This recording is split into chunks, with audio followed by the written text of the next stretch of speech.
Christy Fermin at dalawa co-hosts nito ipinaa-aresto ng Quezon City RTC kaugnay sa cyber libel case na isinampa ni Bea Alonzo.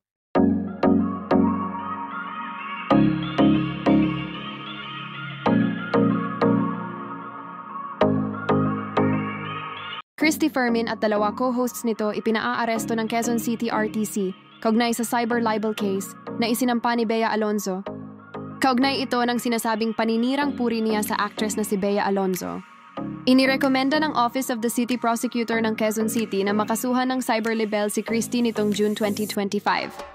Dawit sa kaso sina Romel Villamor at Wendell Alvarez, ang dalawang co-host ni Christy sa online show nitong Showbiz Now Na.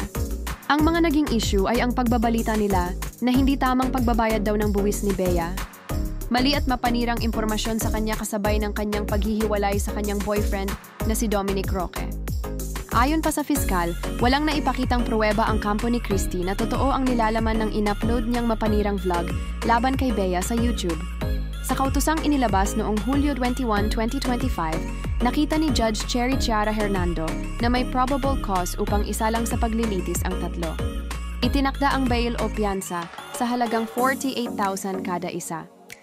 Sa kampo naman ni Christy Fermin ay haharapin nila sa husgado ang kasong libel na isinampa ni Bea Alonzo laban sa kanila.